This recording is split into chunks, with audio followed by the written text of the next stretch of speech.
Welcome to the Excel Pod.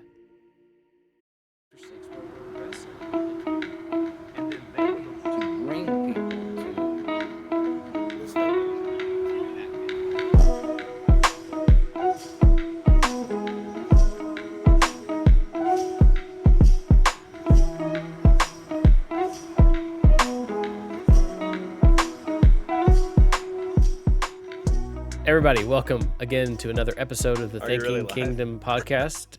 I'm keeping this in. I'm not editing that part out. All right. Okay. Everybody's going to see how serious. crazy you are. And then if you're listening, you're not going to see what Nate had just done. He had a flashlight on his forehead, like he's about I had a headlamp on. go spelunking. Looked like a coal miner. Well, I had to pull a dead rat or a dead mouse out of my ceiling tiles in my office a couple days ago. So my headlamp is at my office. Well, there's that. I just want to let you know that while I was at Highland Church of Christ, the facilities were top notch. Nothing bad had ever happened. It's a great place to be, and Nate's exposing them. I am live. Exposing them to mice. Not live. I could cut this out if I want to. But I don't even know if anybody listens to these. But they will today, because we're talking about food laws. With KB. With everybody's favorite topic. With Kolton Balance. And what I like about... I'm so excited that we're touching on Leviticus, but because it's so awesome. And I've neglected it. I just kind of always thought that there's just some weird laws that just only tied to them, and it was just only appropriate for them. And there's just some crazy, amazing theological messaging that's happening in Leviticus that we're gonna let you get through, Kolton. So what we're going to do is we're going to let you do a quick intro of yourself. So if you want to talk about your work, your family, your education, just plow right through on that. And then we'll do our versal, as is tradition. And we will talk. So in other words, 10-second skip, 10-second skip, 10-second skip, skip. Yeah. If you want to get to the food laws, just skip. And I will see it. Kidding. I will see where viewership drops out. And if it's in this, I'll be very upset.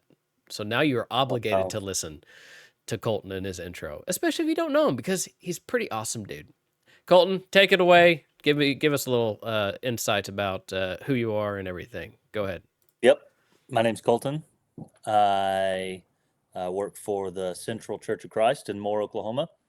Been there for a little over a year. That's where Nate grew up. So I get to see all of his baby pictures and talk to his parents. So I was a very good looking baby. Yeah. Yep. I had a savage joke right there, but I didn't say anything. Yeah, we've been at Central for a little over a year now, and we love it. We'll probably never leave. It's the best place ever. What else do you want to know about me? You're married. You're married, Miss Katie, and you got kiddos. Yeah, married. My wife is Katie Balance. We've been married for 8 years, coming up on 8 years. No, not 7. We just got our wives don't listen to our podcast. Yeah. She'd be like, 7. We just had our 7th anniversary. Well, we were just talking about it the other day because we've known each other this Thanksgiving for 9 years. Sweet. And so, but we've been together. We've been married for 7 years. We have 3 kids: Lucy, Emily, and Noah.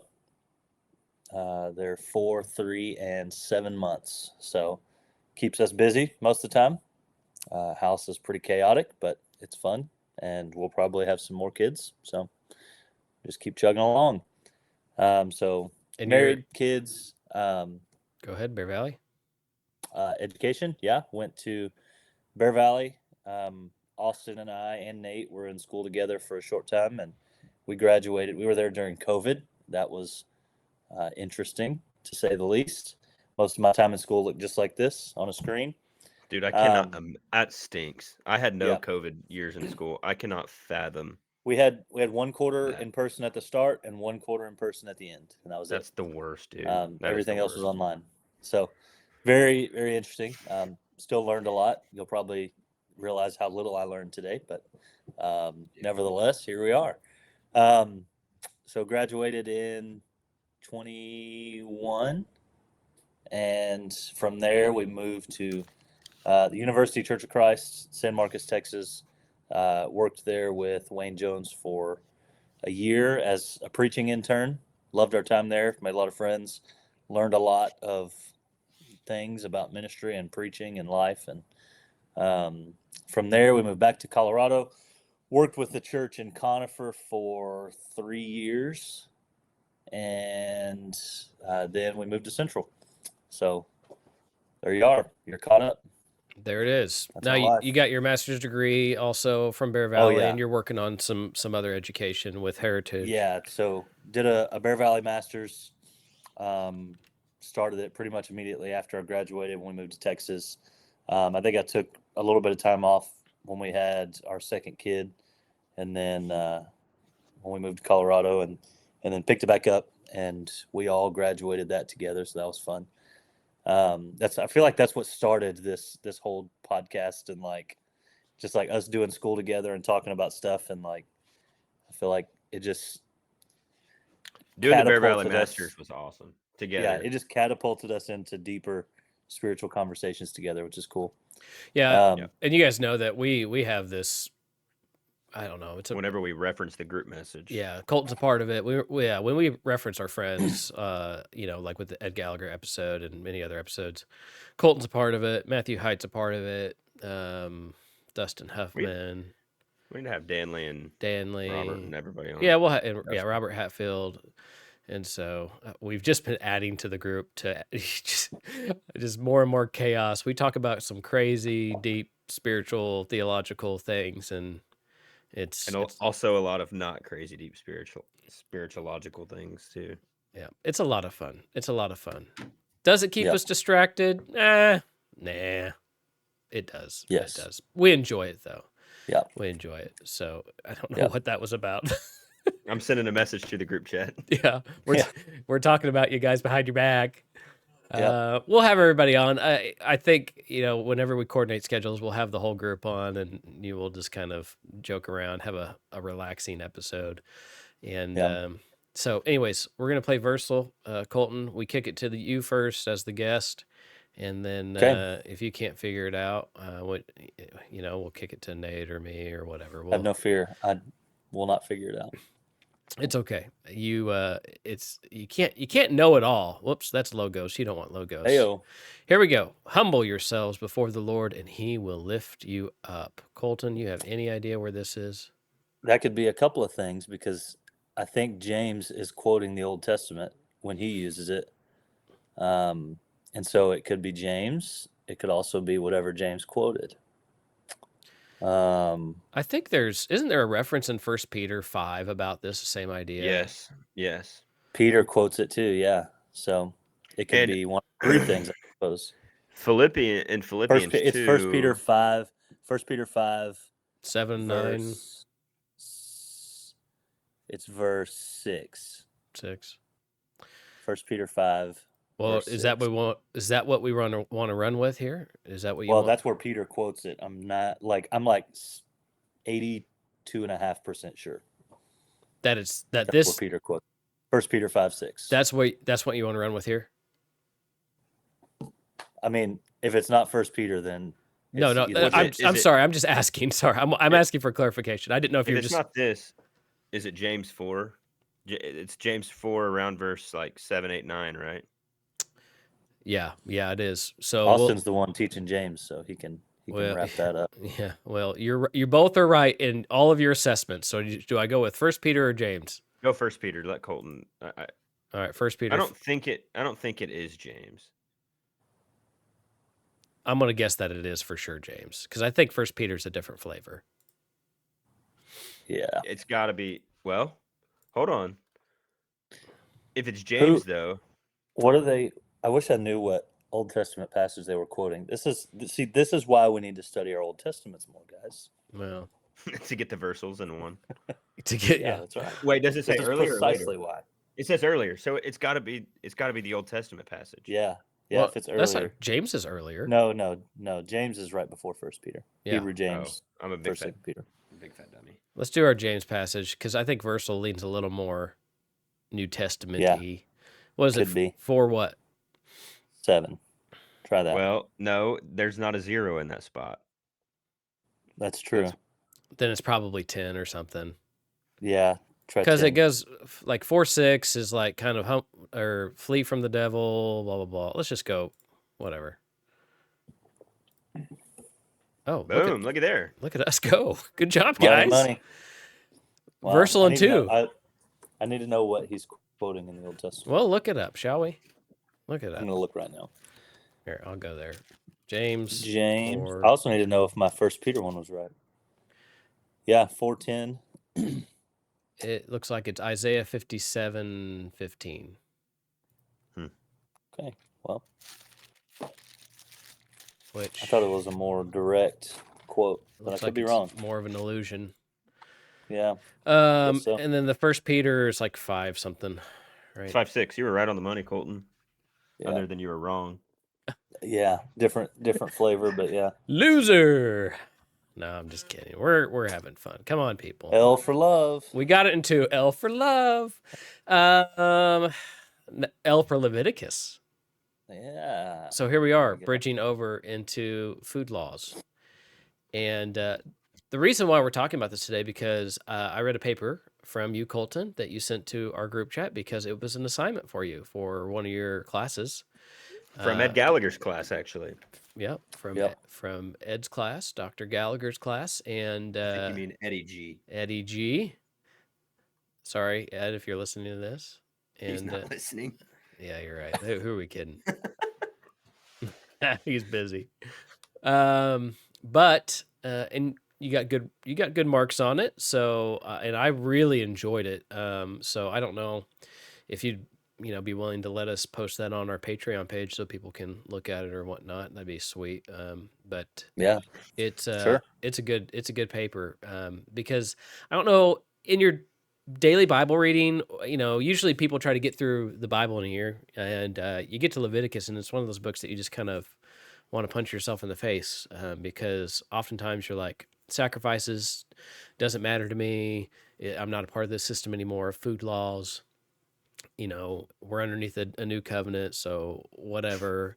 And a lot of the times we kind of pass over that without even knowing the significant, beautiful theological messaging. But Colton, as we get into this topic of the food laws, can you discuss briefly, the purpose of Leviticus in your own words and its placement, within the Bible, in the Torah? Just kind of give us a synopsis of what we're looking at, in Leviticus as a whole.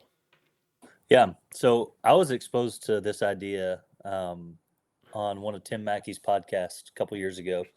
And it was on the organization of the Torah, Genesis, Exodus, Leviticus, Numbers, Deuteronomy. Like what's so significant about those 5 books and the organization of them? And he made the case. I was listening to a podcast on Numbers because I was preaching through Numbers, and he made the comment that there is a chiastic structure to the Torah. So it all just builds up to this mountain peak. It goes up to this peak and then down to the other side, and both sides mirror one another. And I was like, that's interesting. I've never heard that before. And I kind of just set it aside, left it alone.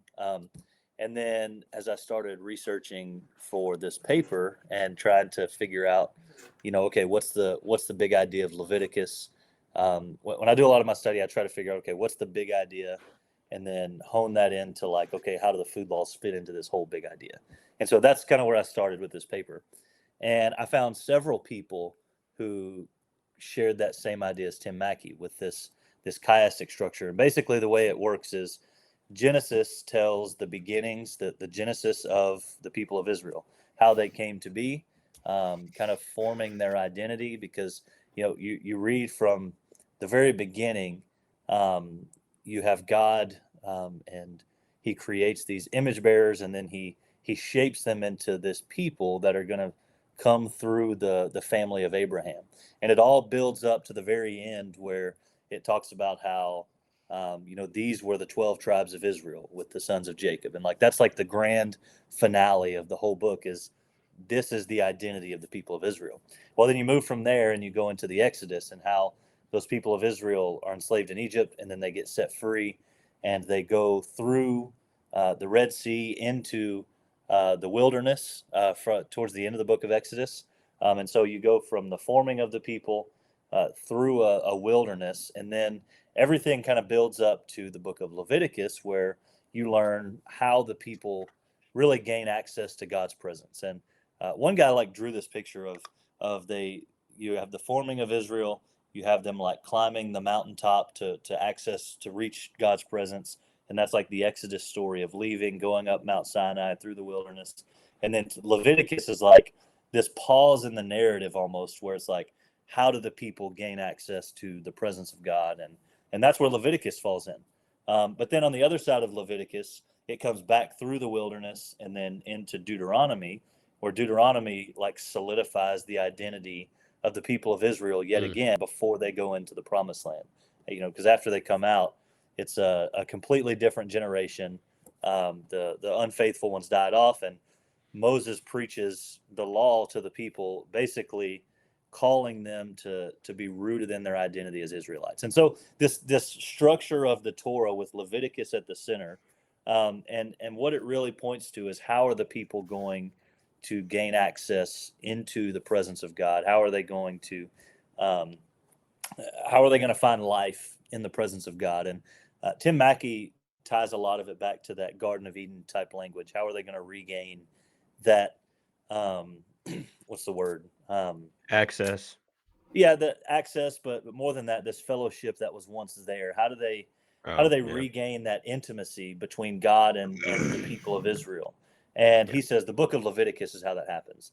And there's a couple of verses that reveal that. I'm going to pull up my paper. While you're doing that, just to clarify, you're saying Genesis, here's the chiasm or the mirror. Genesis, Deuteronomy are about the identity of his people. Yeah, Exodus those are and the Numbers. bottoms there. Exodus and Numbers are the wandering, the traveling, the wilderness. Leviticus at the center is this pause about how to access to God, basically. Yeah. Well, and it's interesting because Leviticus, a lot of people just see it as a book of laws, but it actually has a narrative flow to it when you read through it. Because there's certain passages like, I have my wrong Bible with me because we're traveling, and so I don't have all the same things underlined. But there's passages within it, like in chapter 1, verse 1, then the Lord called to Moses and spoke to him from the tent of meeting, saying, speak to the sons of Israel and say to them.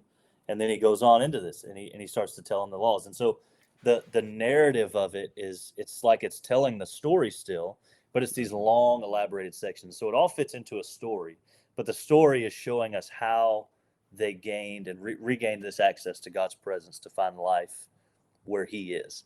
But there's a couple of like key verses that really center in on this.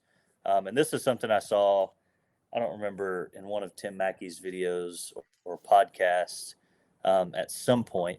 So in Exodus chapter 40, at the very end of the story of the Exodus, chapter 40 and verse 34, 34 and 35, it says, then the cloud covered the tent of meeting, and the glory of the Lord filled the tabernacle, and Moses was not able to enter the tent of meeting because the cloud had settled on it, and the glory of the Lord filled the tabernacle. So at the end of the Exodus, Moses can't go into the presence of God. Like it says he can't access because the cloud had filled it, and he could not go inside.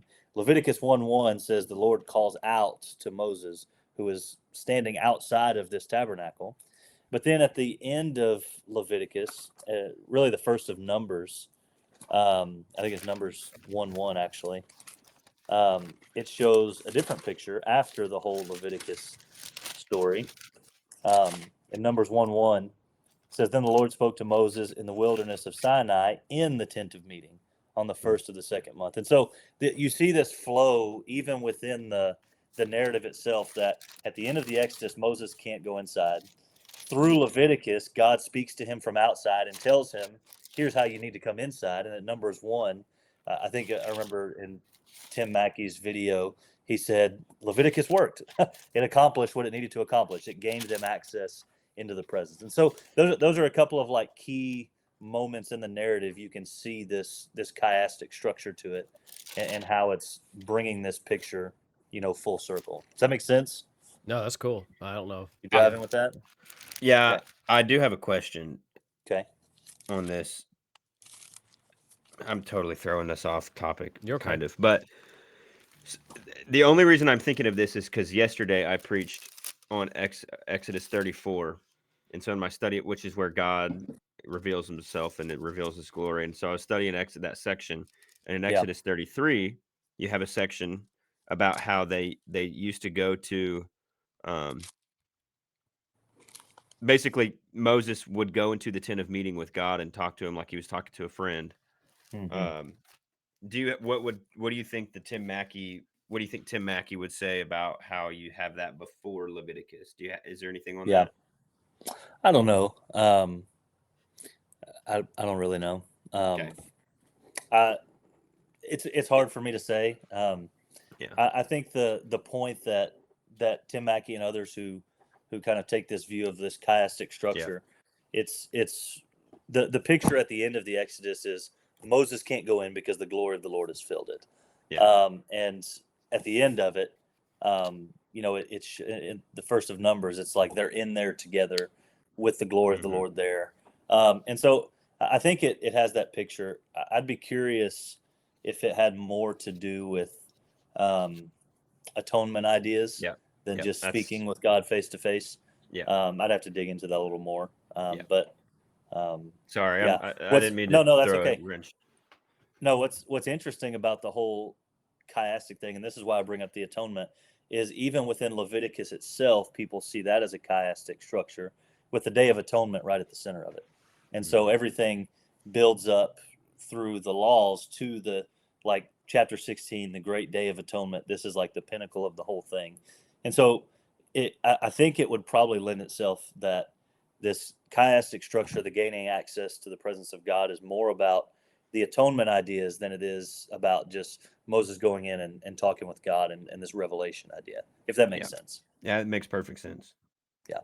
So So that's probably, I always seen Leviticus as um sacred space. That this idea that Heiser brings out is God wanting also to dwell with His people. It's us making sure that we are clean and holy to make sure the space is clean, we ourselves are clean, so that God can fill that space so that we can have access to Him. And it is all about presence, but um, how through the book, with the things that we're going to be talking about, the cleanliness and the holiness, how it's incumbent upon us to make sure that we take His presence very seriously, because His presence is other than what this world is about. And I like that chiastic structure even within the book of Leviticus to chapter 16 that you've already talked about, because it is the forte of what it means to have true access to God through beyond the veil, because it's only on that one day that you have that true access to God. And you have it through the offering mediums throughout the year, but we can't read Leviticus and come away thinking that the Day of Atonement isn't very significant. It is the yeah, most significant day, the most holy day. It's a reset where all the sins throughout the year, skipped or not, is God's reestablishing His presence, so to speak, or continuing or doubling down on His presence in that one day. So I don't know if you want to comment on that before we start dipping into the purpose of the food laws. no, that's good. I think that's a good addition. Okay. No further comment. Okay. So in looking at your paper, which I loved, I have this question that we want to put to you and for clarification of the people listening. As we're going through these food laws, it makes me wonder, what's the purpose of these food laws, and what's the best way to understand them in light of the other themes in Leviticus? So, Yeah. Before I want to add to the question, what is the typical what do we mean by food laws? And what is the typical understanding of the purpose of the food laws? Maybe do that first and then jump into what. Yeah. So within Leviticus itself, the food laws find they're in a section on purity. This is how the people are going to be pure. And it's interesting. A couple of people who write about it say different things about how the food laws almost seem to stand out in this first section because um, you have distinctions between ritual purity and moral purity within Leviticus, and a lot of people kind of find the food laws as like, okay, how do they really fit into those two categories? Because they almost stick out a little bit because it's not so much ritualistic, and it can be a moral thing. And so people say different things, but I think just generically saying they have to do with purity is the main thing. There was a book that I read that was really insightful. It's a brand new book. It was just published. It was called Grounded Theology. And it's about how ancient culture shapes the Hebrew Bible. And it was really interesting. But I want to read this quote from that I have in my paper from that book. It's by Elizabeth Backfish and Cynthia Schaefer Elliott. But they said, if the dwelling place of God is to remain sacred and free from pollution, anyone or anything that took part in the maintenance and order at the sanctuary must also be free from pollution. So the idea that it's about, kind of like Austin was saying, it's about the sacred space, the dwelling place of God, the space that is set apart as holy, and anybody who comes into that sacred space or approaches that sacred space, they must also be free from any kind of pollution, any kind of impurity, and that is where these food laws come into play. That's where all of the purity laws come into play. Is keeping the people free from the pollution.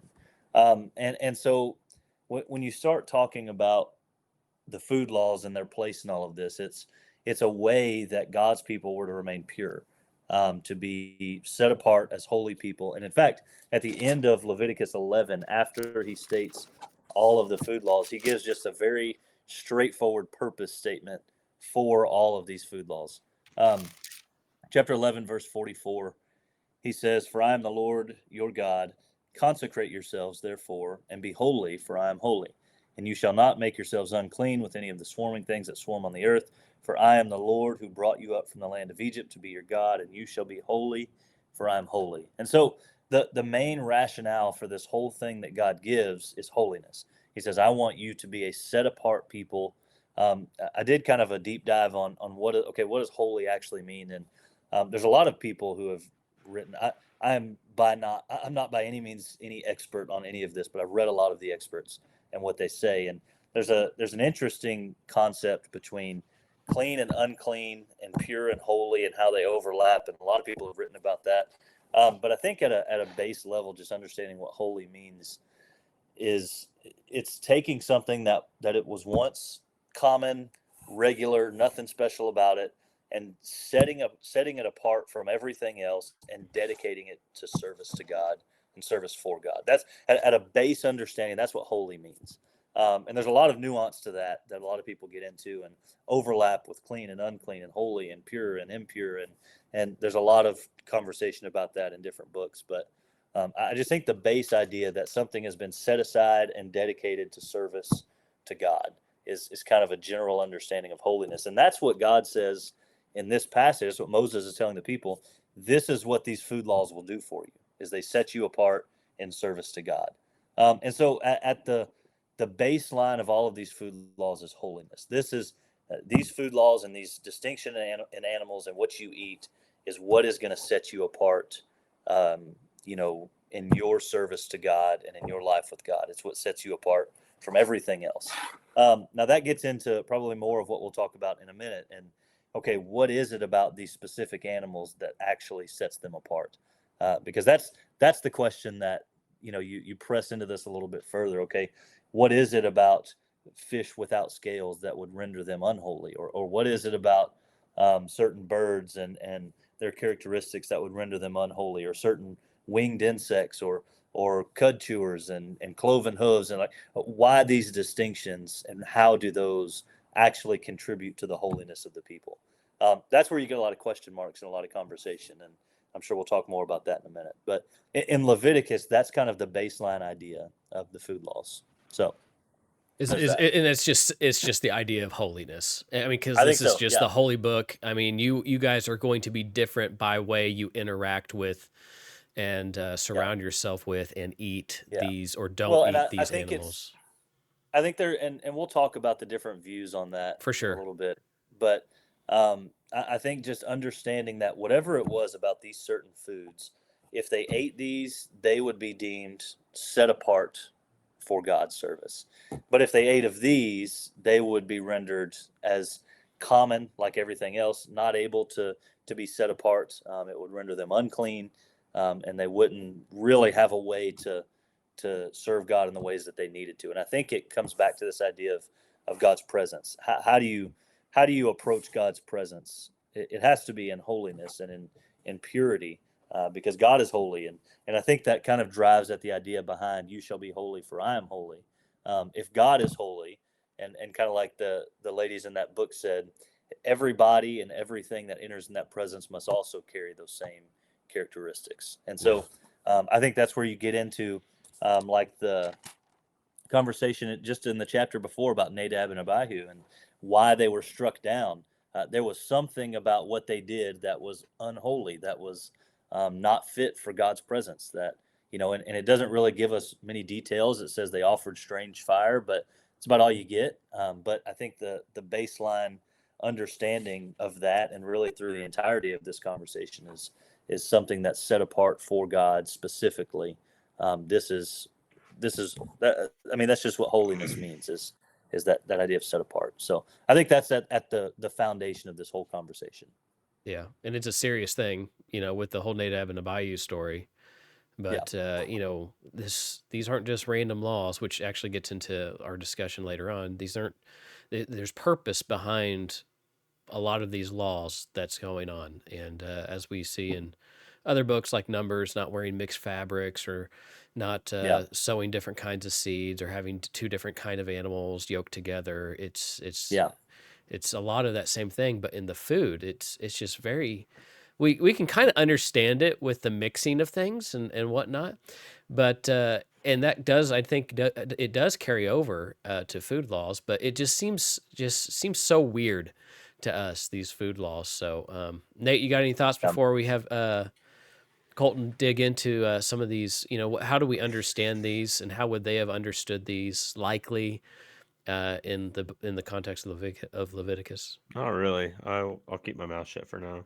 Okay. I'll mention one other thing, just because I think it's worth mentioning that the other place we find these food laws is in Deuteronomy 14. Yeah.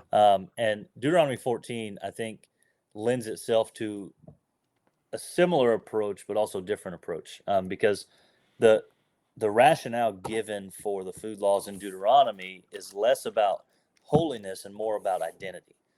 It's more about, for example, in Deuteronomy 14, um, 21, even in verse 2, in 14:2, when he starts the whole conversation about food laws, he says, "For you are a holy people to the Lord your God, and the Lord has chosen you to be a people for his own possession out of all the peoples who are on the face of the earth."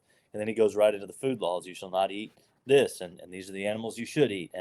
And then all the way down in verse 21, he gets even a little bit more specific, and it reveals a slightly different purpose, but a similar purpose. Verse 21, he says, "You shall not eat anything which dies of itself. You may give it to the alien who is in your town so that he may eat it, or you may sell it to a foreigner, for you are a holy people to the Lord your God." And so he says, even when you find this dead animal, you can sell it, you can give it to the stranger, but you can't eat it because you are a holy people to the Lord your God. And so there was something about these food laws. It wasn't just holiness, but also an identity marker for the people, because it didn't matter if other people did it, but Israel, because they were set apart by God, this was part of their identity. It was wrapped up in these food laws too. And so That's what's go it's ahead. interesting to me that it's not like eating, for example, in that case, the dead animal. It's not intrinsically. It's not in itself a sin. God doesn't objectively see that as a sinful activity. There's Yep. something more. I guess that's what the heart of what we're talking about is. There's something to this that's not just back in the old times you couldn't. God thought it was sinful to eat that. No, Yeah. it's obvious that there's many more layers to it than it's just wrong. And I It think wasn't just wrong. it seems like that, so if it was bad, why wouldn't it be bad for the sojourner or the foreigner? Exactly. Yeah. Yeah. So and I think that's a good point that Colton makes, is that it in Deuteronomy it's driving at this idea of identity, where in Leviticus it's this concept of just maintaining holiness. It seems Yeah. to be Well, and I think those are both related too, because even in the Yeah. Deuteronomy text, yeah, for he sure. he hones in on holiness as what makes their identity. Hmm. And this Mhm. is something that none of the other nations had. They didn't have, this intimacy with God in His presence in the tabernacle. They didn't have that, but Israel had that, and they needed to maintain that purity and their identity because this is who they were. God set them apart for His purpose, and I think a lot of guys like Tim Mackey draw on that Edenic idea of this intimacy and presence with God, and it being somewhat regained in the tabernacle and the purity that's going to be maintained there. And so there's a lot of interesting things wrapped up in there. But I think at the core of these food laws, what you have kind of at the end of the day is what what all of this kind of emphasizes is um, it's about accessing God's presence.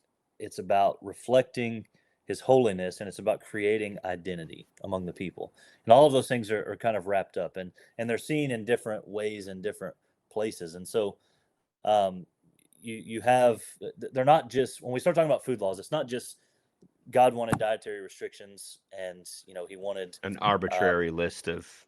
yeah. And so they were a means to reflect the holiness of God. They were a means to create a unique identity for the people of God, but they were also a means to find life in the presence of God for His people. And so all of that is kind of woven together as a backdrop to these food laws. I think it was Jacob Milgram. If you don't have Jacob Milgram's commentary on Leviticus, you got to get it. It's incredible, and it's multiple volumes. It's insane Is that how the much he's Anchor? Is that the Anchor Yale Bible? yeah, yeah. It's unreal. Now, I I come to a subtly different conclusion than him, but the research that he put into that thing is unreal. But he makes the comment on the food laws that he said that it seems like for the food laws, the Bible takes great pains to explain some kind of rationale behind them. Why are these things doing what they're doing? And he kind of cites all of these things we've talked about, and he says the Bible, it's as if it's like crying out, trying to get us to see something about them. And I think all of this kind of paints the backdrop of it about holiness, identity, and God's presence are all woven together. Yeah, and that's a good point that he and you bring up, is that, if this wasn't important, there wouldn't be great detail spent on it. And, Yeah, we kind of pride ourselves as members of the Church of Christ about holding to every word that's spilt, every ink that's spilt on the page. And yet we'll come to odd conclusions about mm, why these food laws are there that may be different. At least, I know, Colton, you're persuaded, and I'm persuaded that have more of a theological thrust, and purpose, for them then, but it's the same themes that carry over to the New Testament, whether we have food laws or not, which we don't. I wouldn't say or not, or that we do have them. But anyways, let's bridge over into understanding these and seeing some of the ideas behind. Um, what are some of the interpretations? Why are these food laws? Uh, what's the rationale behind the food yeah, laws? What are these food laws trying to communicate? And I know you propose 5 different views, and I'll just kind yeah, of let you hash those out and then decide. Help us understand which one you think is yeah, being hammered upon in the text in light of yeah, Leviticus itself. yeah, yeah. We'll work through them. Let me think of where to start. So when you start thinking about the whole conversation of the rationale behind the food laws, it's we've already laid out. It's about holiness, identity, and God's presence, and finding all of that as the people of God. But I think the question that all of these different views we're going to talk about are trying to answer is how do these strange distinctions among animals contribute to those things? How does the fact that an animal dividing the hoof or chewing the cud contribute to making a person holy or unholy? What is the rationale behind that? That doesn't make a lot of sense to me. Or why does a fish need to have fins and scales in Why order is a to? crappie okay, but a catfish makes me impure? That's right. And so, like, understanding some of that. Why are the birds, the distinctions in birds, and why is it that winged insects that walk on four legs are detestable, but winged insects that fly aren't? And so, like, what the question that all of these are trying to answer is, why are these distinctions there? What is significant about them, and how do they contribute to holiness and identity? And it's interesting. Almost every single commentary you open on Leviticus is going to have a section on this. There were very few that don't comment on it, and it's because I think they do see that what Jacob Milgram noted, like the Bible is trying to communicate something, but it seems like it's been hard for people to figure that out. And so I'll present a couple of views, and then I'll tell you which one I think is the best. And not that I'm the expert, but I've read a lot of experts, and some of them just make more sense. So. The first one is the arbitrary view, and that's exactly what it means, that the distinctions are arbitrary. They don't really have any rationale. One guy said they were just given to inspire radical obedience. That's it, and it was through that radical obedience that's what gave them identity and holiness and set apart, because it was this, even though you don't fully comprehend it, you're going to obey it. And so that's a very popular view that a lot of people take. I think there's some problems with it. First of all, it doesn't make any attempt to explain what the text of Leviticus reveals. It just kind of writes it off and says, well, we can't know, so we'll just leave it alone.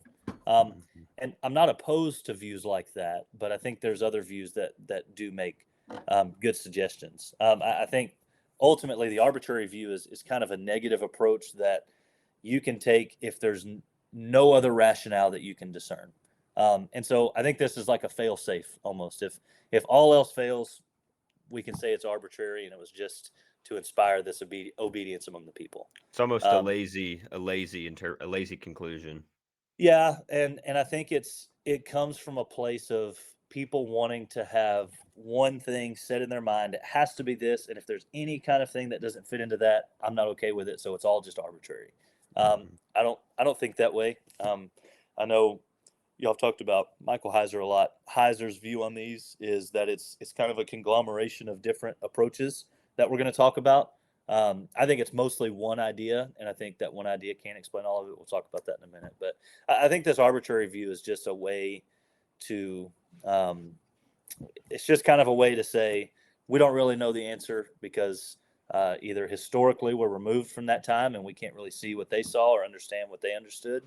And so I think it's a fair observation, but I don't think it should be adopted immediately. For me, just taking a step back and looking at the random arbitrariness of these food laws is, I just don't see God, in the rest of the Bible, just randomly tying laws without any significant reason behind it. God usually has these laws in place is because, he's trying to communicate something to our benefit, for us to understand, and not just kind of like a mom and dad saying, well, because I said so.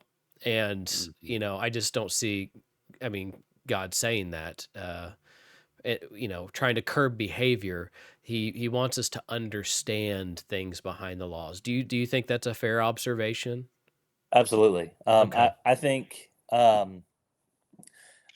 the picture of the arbitrary view, when you actually press it, it's like, okay, God just rolled the dice in heaven and said, all right, cud chewers, cloven hooves, that's what you get. And it's like, well, that doesn't make a lot of sense to me. It's just kind of random. It's oddly specific to just be arbitrary, and that doesn't sit well with me. So Yeah. I think at a very last case scenario, the arbitrary view can be adopted, but I Mhm. think there's something more there. So It is there is a level of that view that's fair, that's like, it's just what yeah, God picked. Like there's some legitimacy in there somewhere, yeah, that's just what God did and that's just what you do, I don't know. yeah. But I I think that agree that there's also I think that comes from us not fully grasping the Mm, historical yeah. mhm. context of it. Like I Yeah. feel like if we were there, we wouldn't adopt that view at all. And Yeah. oftentimes we go to that conclusion. Well, God said it, so we just do it. It comes from a place of ignorance. Yeah. Like, well, we don't Yep. know, and we don't want to. There's reasons behind these things, and we're just too lazy to get into it, or we're just kind of removed culturally from it. By We have way no of way of really hashing a lot of it out. yeah. So the next view is a very popular view. It's the cultic view. It's been widely discussed. Basically says that certain animals were considered unclean because of their use in pagan worship or their association with non-Israelite deities. Um, I think this one gets a lot of attention because of the idea of trying to create a unique identity among the people. Mhm. If we're trying to create identity, you don't need to be associated with any of that stuff that the nations do. Probably the earliest one that held this view was Origen, early church father. He claimed that certain animals were unclean because of their associations with Egypt and their connection with demonic powers.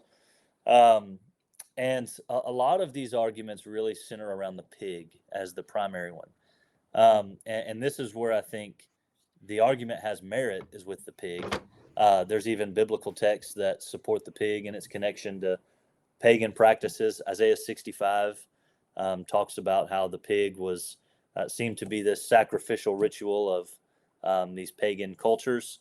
But there's some historical texts that also identify it odd that Egyptians used pig in sacrifices.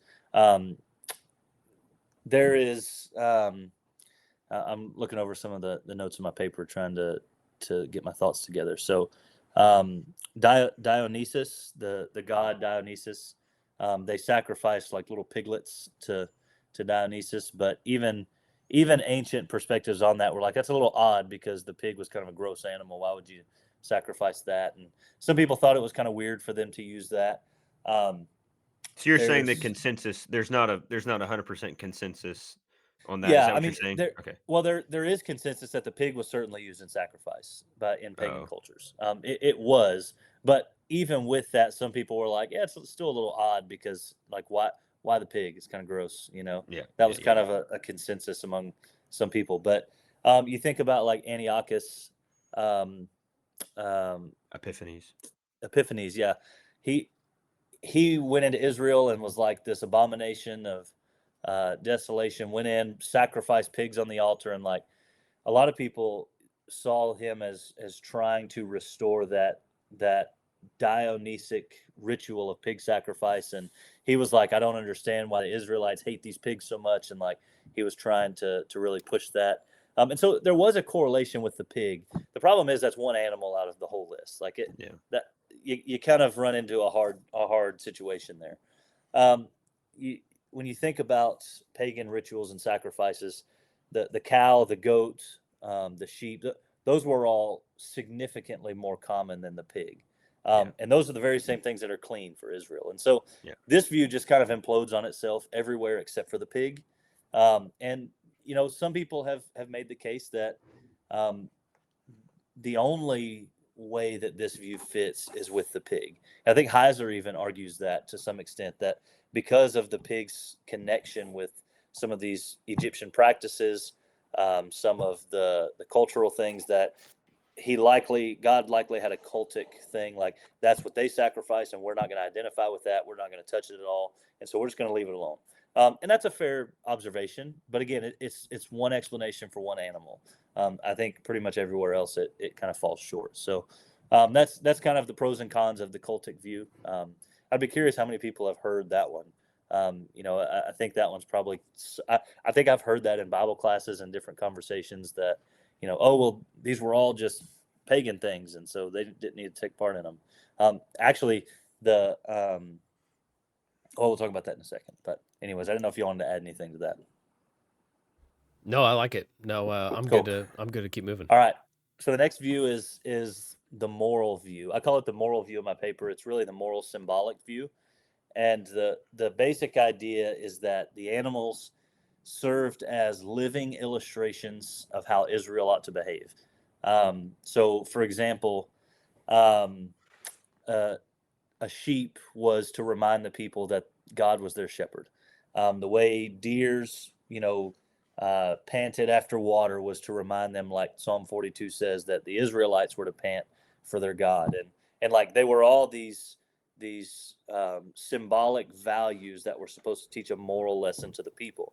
And so there's a lot of people who have gone with that. The letter of Aristeas in 2nd century BC was a big proponent of that. It's probably the earliest one we have. And he talks about how, the separation in an animal's claws is supposed to teach the Israelites to learn to discern between their actions. Chewing the cud was intended to remind Israel to meditate on the law as they take it in, to chew on it and really digest and understand what they're taking in. There's one more modern writer who claims that it was to imbue the mind of Israel with moral distinctions, and that is the grand and primary use of these food laws. And so there's people who have taken that. That same guy goes on to say, the wild goat that ventured out among the rocks and hills stood to remind Israel that the Lord would sustain them through his providence. Or talking about the deer panting for the water. The gazelle with its horns stood to remind Israel to dwell on the majesty and glory of God. And so it's kind of like drawing these symbolic images from the animals that you're allowed to eat. It's pretty ironic. Some of the more critical scholars that you can read, like Jacob Milgram, we've already talked about, a couple of others. Walter Houston is a guy who had a big journal that he wrote on this, but they just say, yeah, this view is just straight up just whimsical. Like it's just like, it's super subjective, doesn't really. Yeah. One guy even said the exegesis is on the animal, not on the text. And it's like, ouch, that's a pretty brash way to describe this interpretation. But I just think it falls short in a lot of ways. Walter Houston said that it was likely an ancient Jewish way of seeing things, but not an ancient way that gives us the rationale behind them. And that's what you get like in the letter of Aristeas, 2nd century BC. Like they probably would have read and imposed some of those things, but it's likely not the rationale for them. So yeah, and during that time period, with the 2nd century and the 3rd century, you see a lot of more of allegory, people trying their hardest. I mean, that's where it lived, is right after. I would argue that it's after this kind of this miraculous age where people are trying to grasp at straws, trying to get more out of scripture than what's intended to be there. Yeah, that's my opinion. I can't substantiate that, but makes sense. but I want to say this for the viewers is, as Kolton said all that with the moral view of it, a lot of people would be like, oh, that sounds so cool, and man, that's that's a neat thought and whatnot, and the criticism against it is what those guys just said. It's just, it's random, it's whimsical, it can't be substantiated in the text, it's eisegesis. And that is exactly how a lot of people study the Bible today. In their Bible classes, I hear it all the time in random Bible studies. Well, the widow losing her mite in her house, the house represents this, and the broom represents Jesus, and the floor represents, and I'm just like, how do you know all that? Is that people do this really bad in parables? Yeah. And I think it's because parables are somewhat allegorical in a lot of ways, but they're a lot of times we take things significantly too far, trying to explain things that was not really the point of the text. And we want, as preachers, I think preachers can be bad about this, because we want something cute and catchy so bad that we'll reach for anything cute and catchy. Yeah, for sure. I just thought that tidbit might help people out there just to be able to discern what's going on in the text, get your meaning from. And I don't do this perfectly, so people may be thinking, well, Listen, I don't do it perfectly, and I have those same habits to say, "Oh, this represents this," whenever that's not what the story is about. That's not what's going Yeah. on. So, Yeah. Hey guys, can I run and find a phone charger? My Yeah. phone is my hotspot and it's about to die. no, you're Are good. you Go do serious?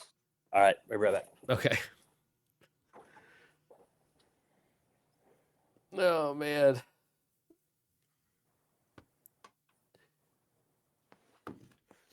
I haven't read his paper, so I'm actually like very intrigued about. Yeah, it's the other good. views. It's. I sent it to Dan, whether Colton wanted me to do that or not. I said you need to read this. It's really. I think it's good. And Did he read it? I don't know. I don't know. Probably not. Man, watching that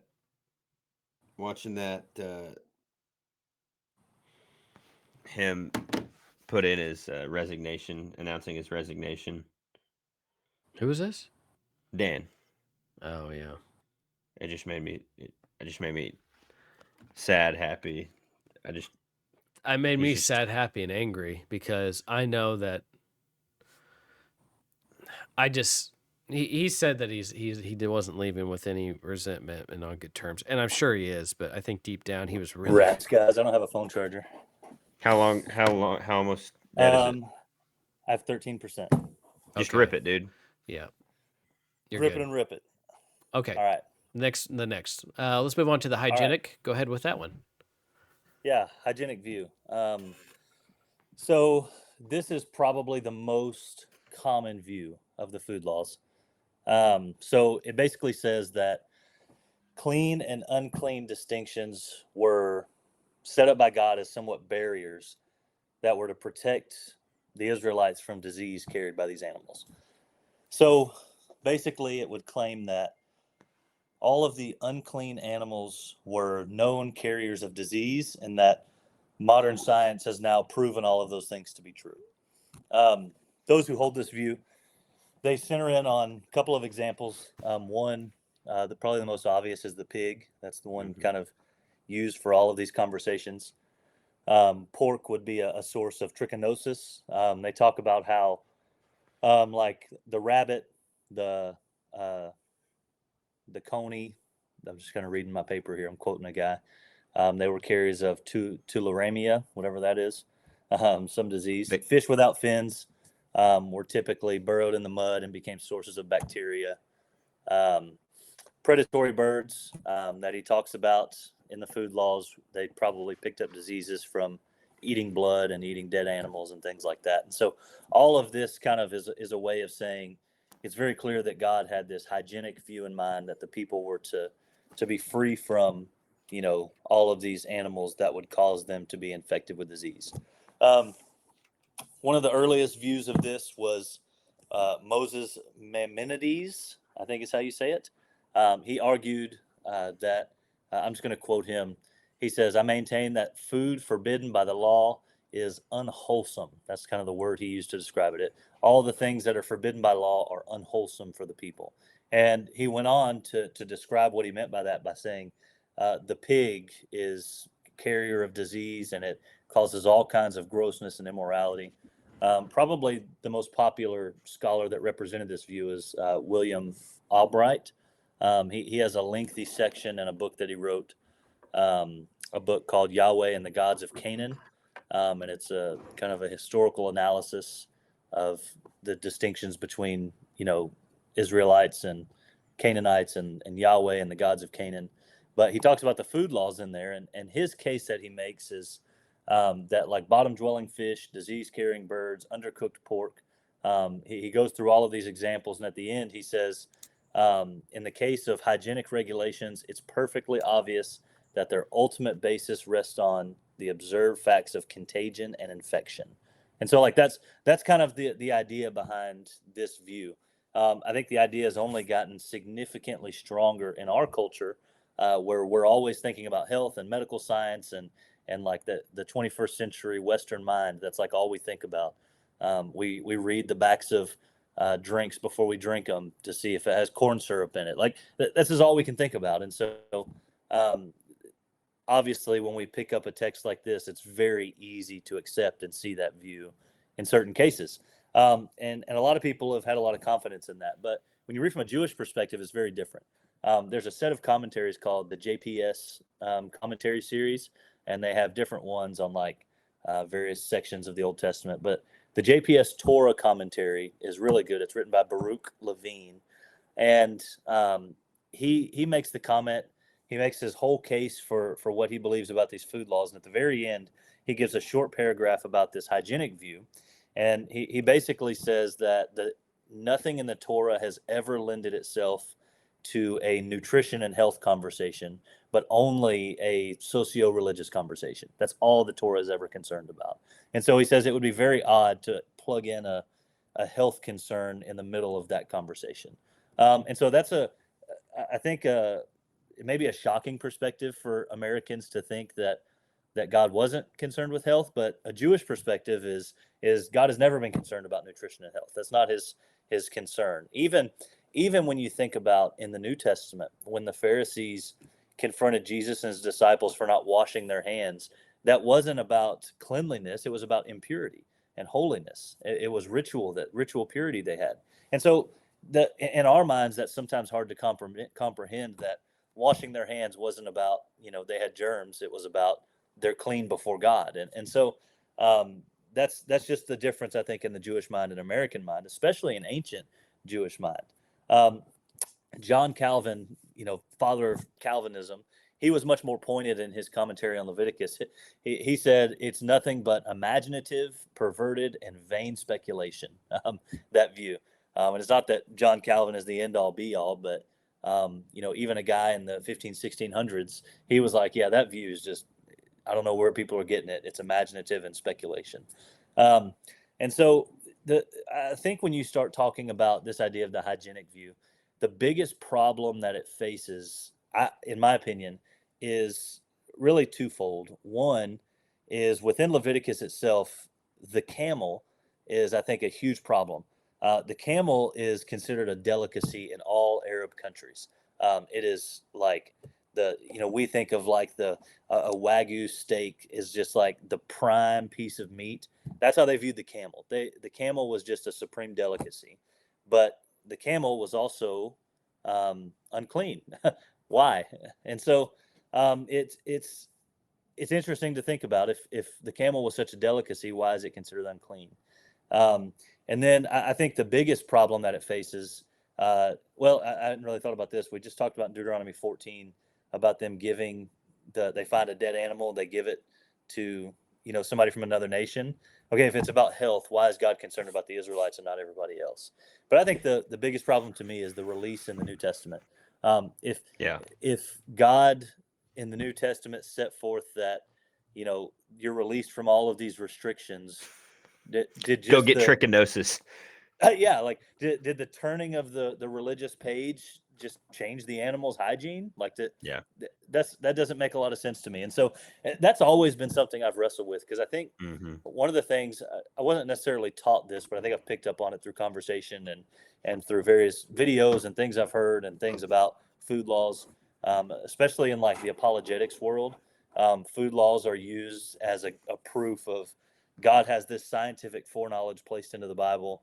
And so that's always been embedded in my mind. And a problem I've always had with that is, okay, then why, if that's about scientific foreknowledge and about God protecting Israel from disease, did that just stop in the New Testament? Did people just not care anymore, or what is it? And the answer I've always been given is, well, they learned how to cook it properly by that time. It's like, well, you think they didn't cook it properly then, or what? And one of my ancient people were stupid. Yeah. One of my biggest things was, my background is food. I food safety. I was, manager of a kitchen in healthcare. So obviously I'm going to know and have to know a lot about food. You can get salmonella from a chicken and you can get E. coli from undercooked beef, yet you could have a cow and eat chicken. So like that didn't make sense to me either. I just want to say, we need to abandon this idea of that's what God is trying to do in Leviticus. I mean, full stop. In my opinion, we have to abandon it for all the reasons Kolton said, and some of the objections that it's just it's not what's being communicated here. So I think it's also whenever I say it's a secular view, I don't mean that to say it's like it's very scientific. We live in a scientific world, and like Yeah. you already talked about this a second ago, but post enlightenment, everything is science based, and we want scientific proof, and that's just the way that we're wired in this Western scientific enlightened secular world, and I think this makes so much sense to us. But I've been doing some study lately, I guess maybe similar to y'all, and talking about supernatural stuff. And the Jew had a much more mystical world. We would think in modern day America, if an ancient Jew walked in, we'd be like, "This dude's a hippie who's worshiping the like." It's just such a different world, and we think they're super mystical and weird, but they didn't think scientific the way that we think scientific. The Bible writers were not post enlightenment, you know, secular, scientific, American minded people. So it's a Yeah. secular view, not, yeah, you know what I'm saying. Yeah. Well, what's interesting, Walter Houston, I've already mentioned his journal. He makes a case based on modern science, demonstrating that all It's animals, not. clean or unclean, pose Yeah. dangers when consumed. Everything. Yeah. And Yeah. he goes on. His conclusion at the end of that is basically, if the ancients were bright enough to notice they were health concerns, they would be bright enough to cook it enough. Like that. Yeah. It's just that's just common sense. Yeah. And so if they're bright enough to recognize that these were health concerns, they'd be bright enough to notice that thorough cooking alleviates a lot of the concerns. And so Mhm. I just think I think this view falls short in a lot of ways. Again, it's one of the more popular ones, but I think when you really press it doesn't really bear up very well under scrutiny. It fails to account for New Testament transition. It fails to account for like Deuteronomy 14:21 and giving the food to a neighbor. Mhm. I think it also fails in addressing animals consistently. And so it just kind of falls apart when you really think about it, not beyond surface level thinking about it. So, and again, this is one of those that just kind of rides on the pig as the proof, Mhm. and I don't think that's really a valid way to look at it. All right, let's run through the last one really quickly. I know Okay. you're pressed for Yeah. time, so No, you're good. So the last one is the symbolic view. The symbolic view basically states that the food laws are theological symbols, that clean animals represent life, wholeness, and order, while unclean animals represent death, mixture, and chaos. And there's a lot of offshoots within this view, and we don't have enough time to even cover all of the offshoots within this view. But at the basis, all of this builds on the work of an anthropologist named Mary Douglas. She studies culture and the way cultures adapted things, the way they built, the way they thought on their culture and the situations they found themselves in. And Mary Douglas specifically has done a significant amount of work in Leviticus. I have several books of hers that I kind of read in preparation for this. She has one called Purity and Danger, about pure and impure, clean and unclean. She has one about reading Leviticus as literature that I read. And so she has a lot of material on this specific topic. And if you read any commentary that is worth its salt in Leviticus, they're going to reference Mary Douglas and her work on all of this, because she really did some groundbreaking stuff. She defined holiness, at least within the food laws, as a means for keeping distinct the categories of creation. And there's a reason she does that. If you look at Leviticus 11 and the way that the chapter is actually divided down, in verse 2, it starts by saying, "Speak to the sons of Israel, saying, these are the creatures which you may eat from all the animals that are on the earth." And so it starts with the animals on the earth, the land creatures. You skip down to verse 9, and it says, "These you may eat, whatever is in the water." And so it breaks them up into earth, water, and then in verse 13, "These, moreover, you shall detest among the birds." And it talks about the ones that are in, the air. In verse 20, then you have all the winged insects, and you start talking about bugs. And so it breaks these things, Leviticus breaks these into categories of creation. And they mirror exactly what you see in Genesis 1. When not exactly in the same order, but when God created, he created, creatures of the water. He created birds of the air. He created beasts of the field and bugs that creeped and crawled. And so these are the same categories that are seen in Genesis 1. They're seen in Leviticus 11. And so she kind of builds on this idea and says their society and their culture, this was their way of understanding animals. This is how they understood what was normal. This is how they understood, these are the normative ways of seeing motion and digestion, and how animals operated, what they did and didn't do. And so, for example, the birds of the air, they needed 2 wings to fly and 2 legs to walk. And they didn't need to be carnivores. Birds were typically, they ate, seeds or acorns or maybe little bitty bugs or something. But they didn't eat in a normative category. What birds were supposed to do as birds was not go eat other meat. And so birds needed to fly. They needed to, not eat meat. For the animals on the earth, they needed 4 legs, split hooves, and to chew the cud. That's what they saw as normal for animals. In the water, fish needed fins to swim with and scales to protect them. For the bugs, insects that fly, they have, but have 4 more legs. Why have wings if you have 4 legs? It was kind of an anomaly. It was an outsider. But if they have 2 legs to hop with and then wings to fly, that's very normal. And so her view basically states that creatures that cross these normative boundaries for their society and their culture were considered anomalies, and they were deemed unclean. I don't know, does that make sense? Yeah, Y'all following 100%. that? Is so I think I'm following. You would say what she would say these food laws are an extension or an upholding of Edenic um, um, groupings of animals. Like it's an Yeah. extension of Well, Edenic fellowship with God. It's a I don't know reflection that. of Eden So or I don't think she creation. would say that. I think other people have taken that view and run with it, because what she did, she was an anthropologist. She studied culture and society. Okay. That was her realm. She didn't really connect to Eden or make Okay. these theological connections.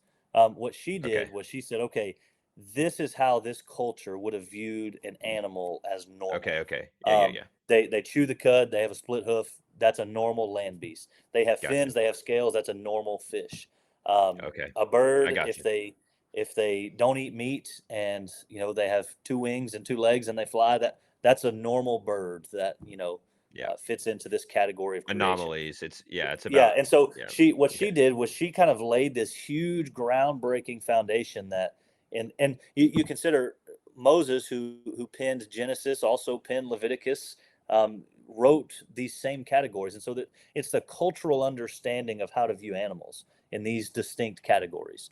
I And gotcha. so this was her argument, and this is kind of the groundwork that she laid.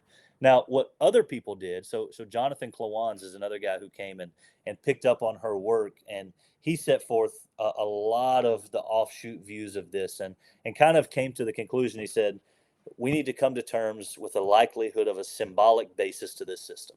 And so this is where like the symbolic view comes into play. It's rooted in all of Mary Douglas's work on, okay, what was normal and what was not normal. Does that Mm-hmm. make sense? Mm-hmm. Okay. Y- Go Go ahead. ahead. No, you're good. You're good. I don't want to take you more time. No, you're good. So the next thing that kind of comes into play, there's a guy named Michael Morales. He's got a great commentary on Leviticus. It's in a series of like uh, theological looks at books of the Bible. It's edited by D.A. Carson. Great series of books. The one on Exodus and Leviticus are awesome. But he went on to take this a step further and say that animals that demonstrated some abnormality within their class, like a fish without scales, or a bird that eats meat, or animals that have a split hoof but don't chew the cud. He would say these are, to quote him in his words, they're further from the wholeness of the ordered cosmos. That's what he said, and thus they represent disorder and chaos and death and all the things that are opposed to God. And so another guy, Wenham, he argues kind of similarly with Mary Douglas that holiness requires that individuals should conform to the class to which they belong. And so that's kind of the idea behind this symbolic theory. And they both stress that the symbol here is really a distinction between order and chaos, between good and evil, between life and death. If God represents wholeness and life and order, then all of the things that are opposed to God represent chaos and death and disorder and mixture of things. And it was a symbol that reminded Israel, one, they were distinct from the nations because of those very distinctions. And he goes on to even say, Michael Morales, that with every single meal they ate and every bite they took, Israel was reminded of their conformity to the unique identity that God had given them, because they were a people of life and wholeness and order, while the rest of the Order, world was yeah. not. Does that make sense? Yeah, Yeah. and moving on to outside of food laws. So at every meal they Yeah, would have, and that extends everywhere. yeah, outside of the, so they eat a meal, it would remind them the very clothing that they wore without the mixed fabrics, that message something. Blood, any discharge from the body. If you spill your seed, men, you lost. There's the loss of life. We know that your seed is life, and that's you not being whole. Loss of blood, life is in the blood. You are not whole. You cannot approach sacred space because you're not whole. God is life. You need to, these birds that are feeding on death. You can't eat them because they're associated with death or they're outside of their created order. So yeah, it's a theological messaging within the book. Yeah, and I think there's even more to it. So like, I think when you start thinking about what's most and spoiler alert, I think this is the most comprehensive view. I think this is the one that explains it all. And I think the reason is because when you view this through the lens of Christ, through his life and his work and his death and the resurrection, chaos is conquered. Distinction between Jew and Gentile are done away with. Death is rendered powerless. All of the things that those anomalies represented are done away. And so through Jesus, the food laws are rendered unnecessary. And so it shows why this New Testament transition can exist. I think the food laws really, when you boil it down, and I didn't really see many commentators that made this claim to this extent, but I think it's valid based on all of their views. Basically, the meaning behind the food laws, it's seen in this cosmic battle between order and chaos, between life and death, between Israel and the nations, and it's brought to this decisive victory through the conquering of Jesus, and that's why all of this is unnecessary. And so I think that really gets to the heart of why these food laws have these certain distinctions. It's because God and His people are representative of life and wholeness and order, and everything else is chaos and disorder and mixture, and it has no place accessing the presence of God. And so for the people to take part in things that are representative of mixture and death and chaos, and then try to access the presence of God, that they've made themselves impure and unholy, and they're not fit for the presence of God. They've tainted their identity as God's people by taking part in things that don't represent life and order and wholeness. And so I think all of that seems to make the strongest and most cohesive argument for me. That seems to be what fits the best. It's kind of this theological messaging that lies underneath it. I've got a question. Okay, shoot. I've got Are like 2%, so nah, it'll be all rock right. and roll. No, let it rip. Let's use the catfish for example. The Okay. catfish did not fit the normal view of a fish or the normal order of that grouping of animals because it had slippy skin and not scales, right? Yep. Was it bad? Like I can't even ask the question right. Was that animal? Why did God create it? God did create it in that grouping of animals. So if they viewed it that way, you see what I'm saying? Yeah. So that's actually one of the arguments that people have posed against this view. Right. I'm trying to. I guess I'm playing devil's advocate and just No. working through it in my head. Roy Gain, he writes the NIV application commentary on Leviticus. He says that the view is it has a lot of good insights, but wrong guy. Mark Rooker. He says that it's a fallacy to claim that certain animals created by God's perfect design would be considered anomalies. That's exactly what I'm trying to say. Okay, so I think the flaw with that is this isn't God saying they're anomalies. This is what the culture of people understood. Yeah, but God made the law for them. Well, I see that, but I think God was building it upon what the people understood as and I think this gets to the heart of also what Heiser would claim is it's kind of a combination of things, because culturally this is something that is going to set Israelites apart. This is how Israelites view certain categories of animals. And it could have been that they viewed this based on the way they were categorized in Leviticus or in Genesis, I mean. And so there's a lot of answers that we don't have in regards to this. And I think this is what leads people to say, well, it's arbitrary, or it's got to be something else. And I don't necessarily think you have to have all of the answers to see the merit of the ideas that underlie this. I wonder. Sorry, Kolton. No, go ahead. I wonder if God was just providing these as kind of as an example or case study, just so people can differentiate between, okay, this is, you see what order and unity is, and I have this outlier here. So you know that there's this distinguish and differentiation. I wonder if it was more of an example or a case study, so to speak, of what is chaos and what is, not that God authored chaos by creating the catfish, but as just an example. Yeah, I think it was more in the minds of culturally, this is what the people understood. It's not that God made the catfish and the catfish was the worst like that. Right. I don't catered to their understanding. I think so. I tend to think that would be appropriate to say here. And I think that's fair. I think it's worth. That's a good answer. Well, and I think it'd be worth mentioning this too, because not that I want to advocate for just uncertainty about everything, but Mary Douglas came back 30 years later and wrote a book on why she disagreed with her conclusion. So, there's a lot of room for conversation in this, and understanding that we could have things wrong. But I tend to think this idea of them being symbols for the people does seem to explain a lot of the things in Leviticus. It seems to fit the theological undergirding of the whole book. Yeah, the whole message. It explains the text and the distinctions. Yeah, and it gives a good solid reason for these distinctions when all the other ones kind of seem to fall short, especially the four other ones. So, anyways, great discussion. This has been it's been awesome. That was a good presentation. That was really good. Yeah, Leviticus food laws. Maybe if you would read my papers, you could have had this a long time ago. So I will never read that. I read it. But anyways, well, I really wanted to be able to write and not just present all of the views I disagree with, but write a whole thing on my view and why I believe that. But he wanted me to write on other views too, so that's fine. All right, it's been a long one. Hopefully, you've stuck around to the last, because that was the symbolic view was dynamite, and I think it's a good one.